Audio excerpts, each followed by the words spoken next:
Today, I'd like to talk with you about forming a nonprofit organization. It's not a difficult process, but there are a number of precise steps that need to be followed in order to achieve it.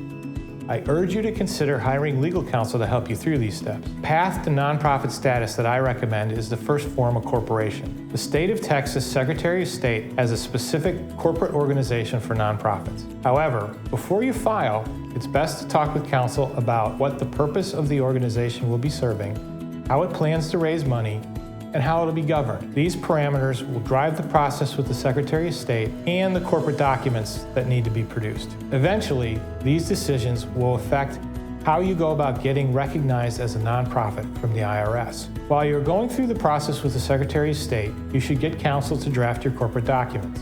One of the most important of these documents is the corporate bylaws. Bylaws set out the rules for how the organization will be governed. You will need to decide if the organization will have members.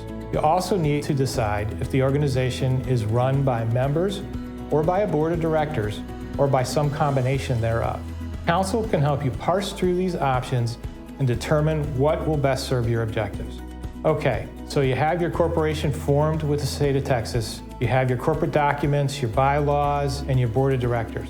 It's now time to approach the IRS. In fact, the IRS gives you time to do all this so that you can be organized to make the filing with them. Generally, organizations applying for recognition of nonprofit status must notify the IRS within 27 months from the date of their formation to be treated as described in Section 501c3 of the IRS Code.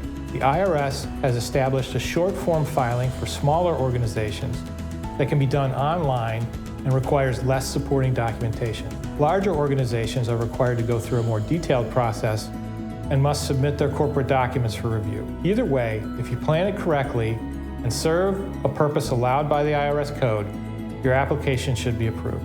I hope you find this information helpful. Running a nonprofit correctly can be just as difficult as running any other business. Please consider getting the assistance of legal counsel to help you set it up correctly and navigate through the organization and administrative requirements. If you do this, you can eliminate any unnecessary surprises and allow yourself to obtain the goals and objectives of your organization.